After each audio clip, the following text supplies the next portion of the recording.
أعوذ بالله من الشيطان الرجيم. Di sini saya akan menjelaskan tentang teori gaya belajar. Seperti yang dikatakan oleh Hamzah B. Kuno, lain ladang, lain ikannya, lain orang, lain juga gaya belajarnya. Oke, langsung saja ke pembahasan.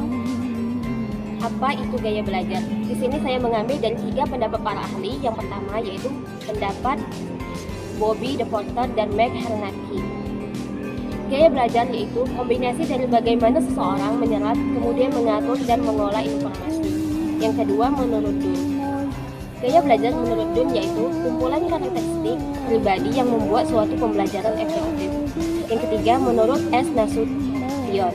Gaya belajar yaitu cara yang konsisten yang dilakukan oleh seorang murid untuk menangkap stimulus atau informasi, cara mengingat, berpikir, dan memecahkan soal. Menurut DePorter, gaya belajar terbagi menjadi 3. Yang pertama itu gaya belajar kinestetik, visual, dan auditori.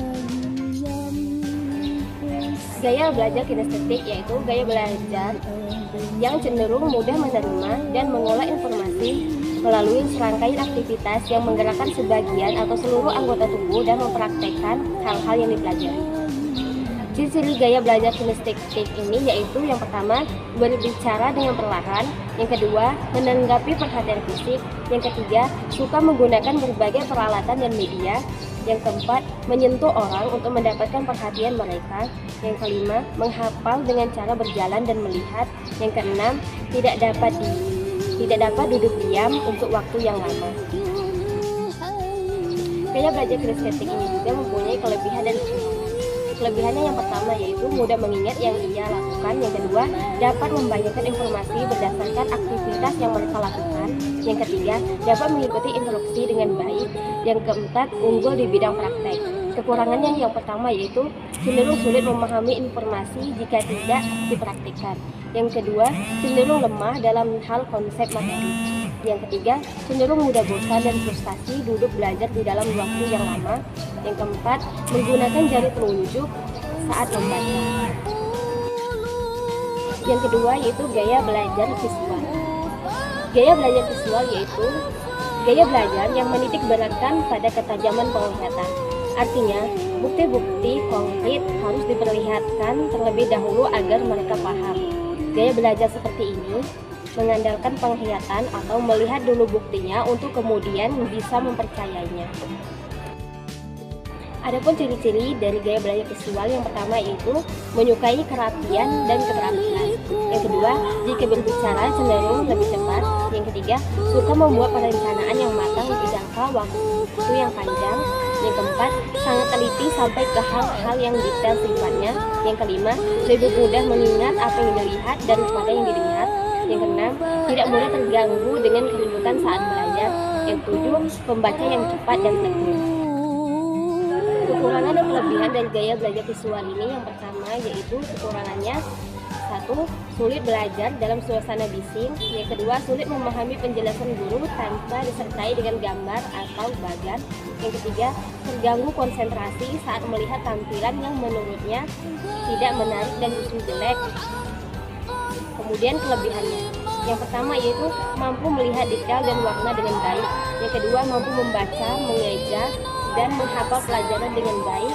Yang ketiga, sangat baik dalam mengingat wajah seseorang namun seringkali lupa mengingat nama.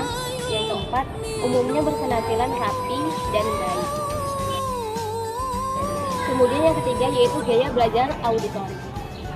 Gaya belajar tipe auditori ini adalah tipe gaya belajar yang cenderung lebih mudah menerima dan mengolah informasi melalui indera pendengaran. Ciri-ciri gaya belajar auditori ini yang pertama yaitu suka mendengar radio, sandiwara, debat, dan diskusi. Yang kedua, tidak suka membaca di dalam hati. Yang ketiga, baik dalam berbicara. Yang keempat, belajar akan lebih mudah jika ditemani musik. Yang kelima, saat bekerja sering berbicara pada diri sendiri. Yang keenam, sering menggerakkan bibir ketika membaca buku. Yang ketujuh, mudah terganggu dengan keributan di sekitarnya. Kekurangan dan kelebihan dari gaya belajar auditori ini Kekurangannya yang pertama yaitu tidak membaca dengan baik. Umumnya pembaca auditori ini membaca dengan pelan. Yang kedua, susah mengingat sesuatu jika membacanya tanpa menggunakan suara. Yang ketiga, susah untuk membuat kangen. Yang keempat, susah diam dalam waktu yang cukup lama. Yang kelima, mudah terganggu dengan keributan. Kelebihan dari gaya belajar auditori ini yang pertama yaitu jika melakukan presentasi suatu hasil kerja dapat melakukannya dengan baik.